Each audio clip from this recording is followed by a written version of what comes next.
और इस वक्त की बड़ी खबर आपको दें कि चूरू के सरदार शहर विधानसभा क्षेत्र में उपचुनाव की घोषणा हो गई है। 5 दिसंबर को होगा सरदार शहर में मतदान। 17 नवंबर है नामांकन दाखिल करने का अंतिम दिन।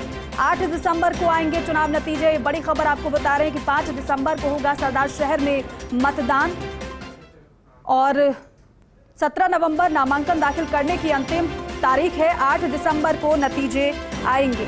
इस वक्त की बड़ी खबर है ये। चूरू के सरदार शहर विधानसभा क्षेत्र में उपचुनाव की घोषणा हो गई है। 5 दिसंबर को मतदान होगा।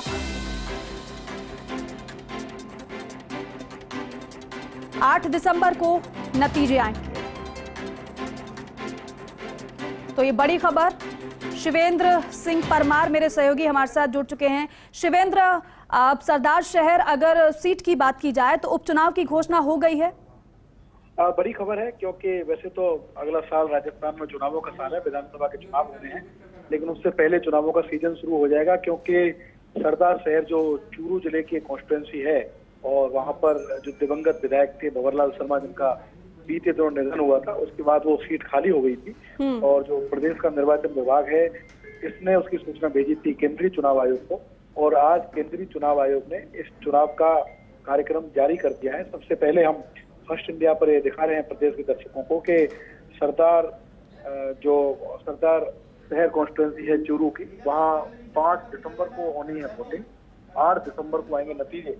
अब क्योंकि विधानसभा चुनाव से ठीक पहले ये चुनाव है तो ये दोनों पार्टियों के लिए बहुत चैलेंजिंग चुनाव होगा, चुनौती भरा चुनाव होगा। जो मौजूदा सरकार है उसके काम का परीक्षण किया जाएगा इस चुनाव के नतीजों के बाद। अगर मान लीजिए तो कांग्रेस पार्टी इस चुनाव को जीतती है जो कि होने जा रहा है दिसंबर के महीने में, तो ये कहा जा सकता है कि प्रदेश में एंटी इनकम्बेंसी नहीं है।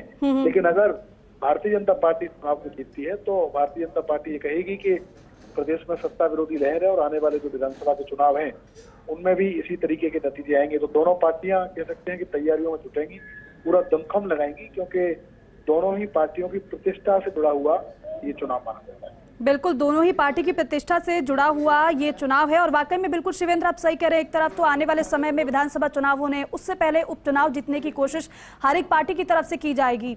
अब ऐसे में यहाँ प्रत्याशी को लेकर भी तमाम मंथन और विचार विमर्श किया जाएगा। शिवेंद्र, देखिए प्रत्याशी इसमें तो कोई दुराई नहीं कि दोनों पार्टियों को मेहनत करनी पड़ेगी, लेकिन एक ट्रेंड हमने देखा है, आपने भी देखा होगा, एक ट्रेंड के जब भी किसी की डेथ के बाद बाई इलेक्शन होता है, चाहे वो विधानसभा का चुनाव हो चाहे वो लोकसभा का चुनाव हो, तो जो वहां पर सिटिंग एमएलए होते हैं उनकी फैमिली के मेंबर को इम्पोर्टेंस मिलती है और ये हमने इसी राजस्थान में देखा है। सहाड़ा से जब कैलाश त्रिवेदी जो विधायक थे उनका निधन हुआ था तो उनकी वाइफ को कांग्रेस पार्टी ने टिकट दिया। इसी तरीके से हमने देखा सुजानगढ़ से जब मास्टर भंवरलाल मेघवाल की डेथ हुई तो उनके बेटे मनोज मेघवाल को कांग्रेस ने टिकट दिया।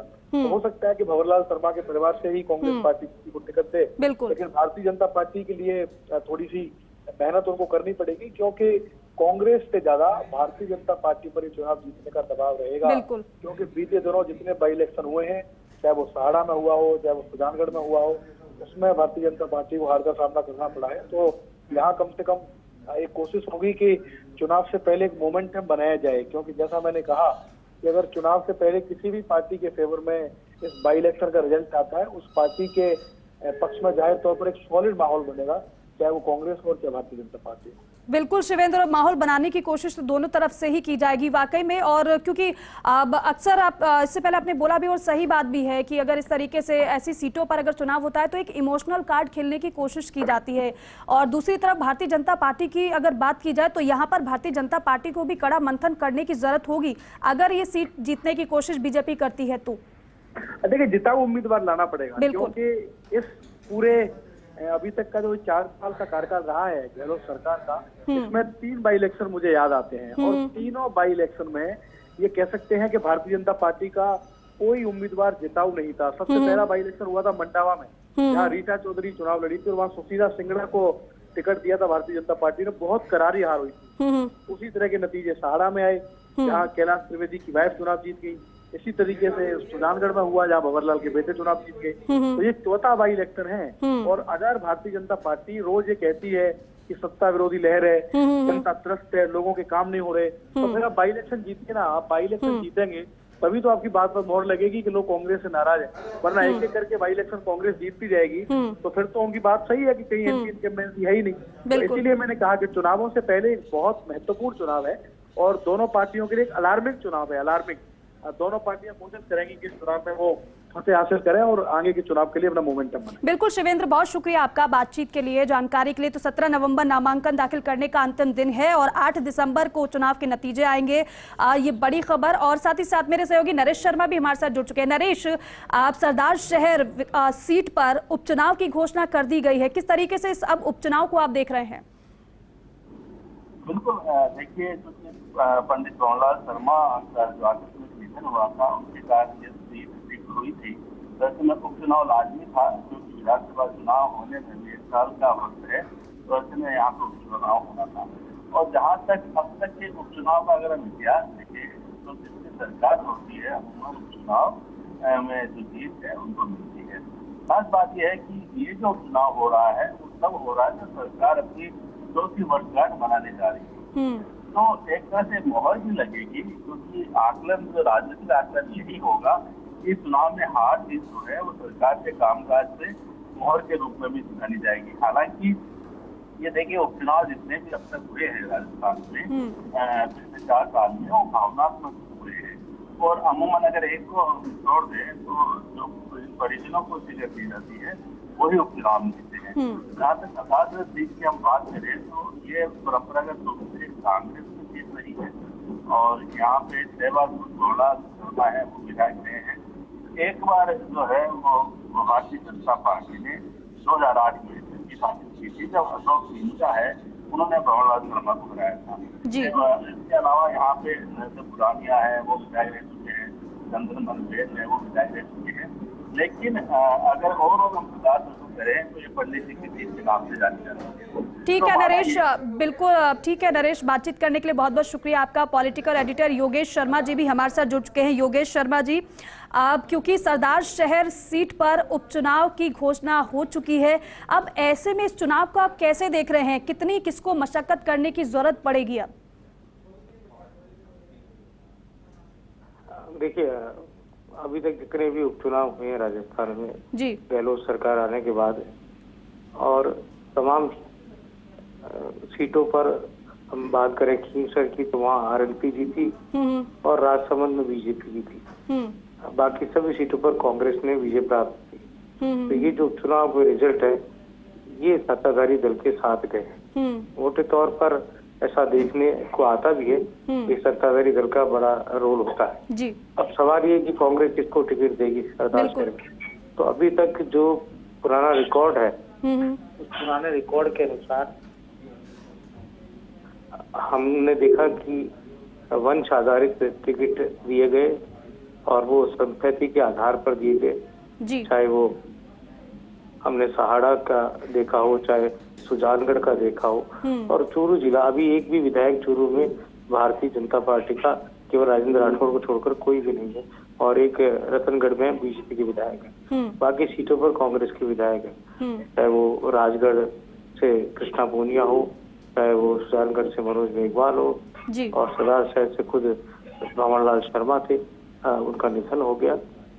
तो मोटे तौर पर अभी यही लगता है कि अगर पार्टी इसी सिंपैथी को आधार मानेगी तो भंवरलाल शर्मा के जो पुत्र हैं और जो अभी चेयरमैन भी हैं उनको टिकट दिया जा सकता है, क्योंकि राजनीतिक तौर पर इस परिवार का अपना एक वजूद रहा है सरदार शहर के अंदर और लंबे समय से कांग्रेस पार्टी की बैकबोन भी यही परिवार रहा है। इस परिवार के इर्द गिर्द ही न केवल सरदार शहर बल्कि पूरी ब्राह्मण राजनीति जो शेखावाटी की है, चूरू जिले की है, तो वो नजर आती है जी। तो ये संभावना है कि कांग्रेस पार्टी वंश आधारित और परिवारवाद पर ही जाए और सहानुभूति का कार्ड खेले। अब सवाल ये उठता है कि बीजेपी क्या करेगी जी। भारतीय जनता पार्टी के पास 2 तरह के रास्ते हैं, या तो बीजेपी नया प्रयोग करे क्योंकि अगले साल राजस्थान में विधानसभा के चुनाव होने हैं दिसंबर में, अभी 1 साल का समय बाकी है। तो बीजेपी हो सकता है या नया प्रयोग करे, नए तरीके से यहाँ पर टिकट का ऐलान करे। पहले अशोक पीचा यहाँ बीजेपी के विधायक रह चुके हैं, लेकिन पिछले पिछले चुनाव में वो हार गए थे। और इसके साथ ही नए सिरे से अगर कोई बात की जा रही है, जैसे कि यहाँ पर राजकुमार रिणवा के नाम की भी चर्चाएं हैं। रतनगढ़ से विधायक थे, लेकिन अब फिर से भारतीय जनता पार्टी में उनके नाम की चर्चा है और सरदार शहर उनको लड़ाया जा सकता है। ऐसी बीजेपी किसी गैर ब्राह्मण पर भी कार्ड खेल सकती है। जाट समुदाय के किसी नेता को भी यहाँ उतारा जाए। बड़ी संख्या में यहाँ किसान कम्युनिटी, जाट कम्युनिटी भी है। लेकिन यहाँ सवाल यही खड़ा होता है कि जो भंवरलाल शर्मा का परिवार है, जो राजनीतिक प्रतिष्ठा इस परिवार की रही है, और भंवरलाल शर्मा न केवल कांग्रेस पार्टी के नेता रहे, बल्कि दलीय राजनीति से परे उनका एक व्यक्तित्व था। वो बीजेपी से भी रहे वो, और अन्य निर्दलीय भी वो चुनाव जीते। तो ये कहा जा सकता है कि किस आधार पर इस परिवार को सम्मान दूसरे दल देंगे, या फिर वो अन्य दल राजनीतिक प्रतिद्वंदिता के आधार पर चुनाव लड़ेंगे। बिल्कुल, मैं आपको बता रहा हूँ कि अभी तक जो रिजल्ट रहे हैं पुराने, वो पुराने उपचुनाव के रिजल्ट गहलोत सरकार के साथ गए। और दूसरी सबसे बड़ी चुनौती गहलोत सरकार की रहेगी। मुख्यमंत्री गहलोत चाहेंगे कि जो कांग्रेस के खाते में अभी सीट रही है सरदार शहर की, वो सीट बरकरार रहे, कांग्रेस पार्टी यहाँ से विजय हो। अब पूरी, लेकिन कांग्रेस के अंदर जो आंतरिक गुटबाजी है उसको थामना एक बड़ी चुनौती की तरह होगी। तो ऐसे में, लेकिन अगर सिंपैथी के आधार पर पंडित भंवरलाल शर्मा के परिवार को टिकट मिलता है, उनके पुत्र को टिकट मिलता है, तो निश्चित तौर पर यहाँ पर कांग्रेस पार्टी को एक होकर ठीक है योगेश जी, यानी कि आप ये कह रहे हैं कि सिंपैथी के आधार पर तो कांग्रेस मजबूत नजर आ रही है इस सीट पर, लेकिन यहाँ पर गुटबाजी अगर होती है तो चुनौती भी आप बता रहे हैं। शुक्रिया आपका बातचीत के लिए, जानकारी के लिए।